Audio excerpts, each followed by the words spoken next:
warahmatullahi wabarakatuh. Salam sejahtera buat kita semua. Apa kabar para sahabat BPSDM Pemprov DKI Jakarta? Masih semangat ya? Baik, bertemu lagi dengan saya Ratnasari Susanti, Widya Iswara Ahli Madya BPSDM Pemprov DKI Jakarta. Selamat datang pada channel Microlearning tentang pembukuan bendahara pengeluaran. Kita bertemu lagi untuk materi atau bagian yang ketiga dan keempat, yaitu kita akan membahas jenis-jenis daripada buku laporan yang dipergunakan oleh bendahara pengeluaran maupun bendahara pembantu pengeluaran dan tata cara pembukuannya. Adapun tujuan pembelajaran yang diharapkan adalah satu, bisa memahami jenis buku bendahara pengeluaran, dan yang kedua adalah memahami tata cara pembukuan bendahara pengeluaran. Buku pertama yaitu BKU atau buku kas umum.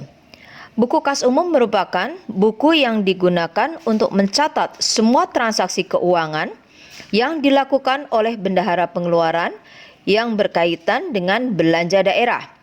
Semua transaksi yang berkaitan dengan penerimaan kas, pengeluaran kas, dan perubahan kas melalui bendahara pengeluaran harus dicatat di BKU.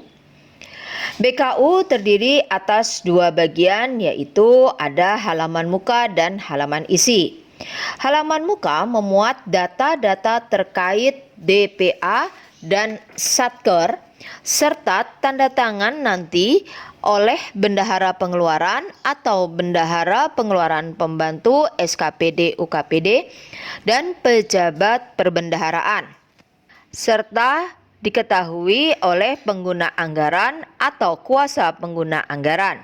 Baik Bapak Ibu sekalian, pada data di dalam BKU, maka pertama harus ditulis dulu data mengenai satkernya. Siapa PA, KPA, dan pejabat perbendaharaan.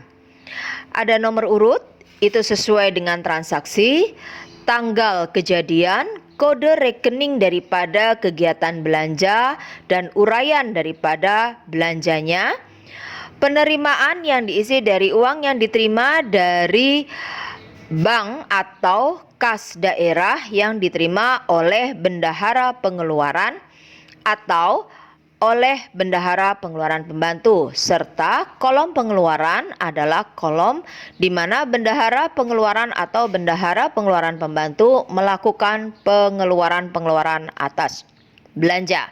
Buku berikutnya adalah buku pembantu simpanan atau buku bank. Buku ini dipergunakan oleh bendahara pengeluaran pada saat menerima uang dari kas daerah yang dimasukkan sebagai kolom penerimaan bagi bendahara pengeluaran pada saat proses pencairan. Selanjutnya akan dikeluarkan untuk pembayaran belanja, baik itu belanja yang menggunakan UP ataupun TUP. Kemudian atau pengeluaran yang akan diberikan untuk pembayaran yang dilakukan oleh bendahara pengeluaran pembantu. Selanjutnya adalah buku pembantu kas tunai. Di sini juga sama, di mana ada saldo kas tunai yang dibayarkan oleh bendahara pengeluaran maupun bendahara pengeluaran pembantu dan diketahui oleh kuasa pengguna anggaran. Selanjutnya adalah buku panjar atau buku uang muka kerja. Buku ini adalah mekanismenya merupakan pemberian uang muka yang sebelumnya hanya diperbolehkan untuk perjalanan dinas atau uang muka perjaldin. Telah diperluas untuk kegiatan sehingga dikenal istilah uang muka kegiatan atau UMK. Dalam hal ini, uang yang diberikan sebelum perjalanan dinas dilaksanakan maupun sebelum kegiatan dilakukan belum dianggap sebagai pengeluaran dan oleh karenanya dicatat sebagai uang muka. Tetap harus ditandatangani oleh bendahara pengeluaran maupun bendahara pengeluaran pembantu dan pejabat perbendaharaan serta diketahui oleh PA pengguna anggaran atau kuasa pengguna anggaran dan pejabat perbendaharaan. Berikutnya atau selanjutnya adalah buku pembantu pajak, di mana buku pembantu pajak merupakan buku atau format yang digunakan untuk mengawasi potongan atau pungutan serta setoran yang berasal dari transaksi bendahara, baik itu belanja langsung maupun untuk uang persediaan.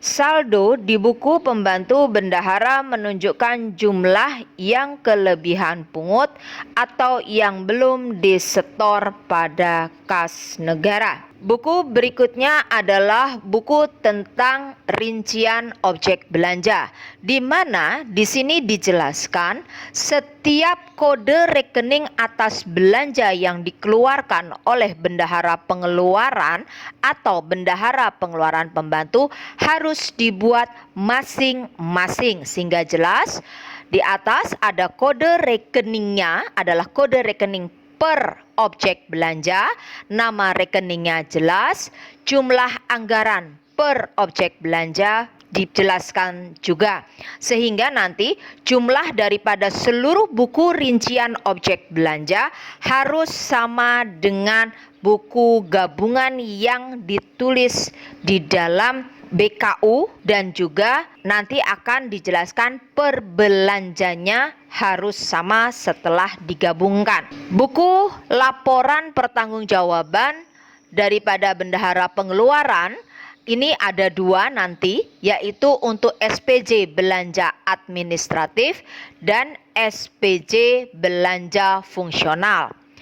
Perbedaannya adalah SPJ belanja administratif digunakan pada saat melakukan internal pemeriksaan ataupun pada saat melakukan rekonsiliasi internal dengan petugas akuntansi yang ada di unit kerjanya atau di satuan kerja perangkat daerah tertentu, di mana ini merupakan buku pengawas daripada kegiatan atau seluruh kegiatan yang dilakukan oleh bendahara pengeluaran maupun bendahara pengeluaran pembantu pada SKPD atau UKPD-nya selama beberapa waktu. Misalnya nanti pada saat melakukan rekonsiliasi internal adalah sebulan sekali, atau per triwulan, atau per semester, atau tahunan.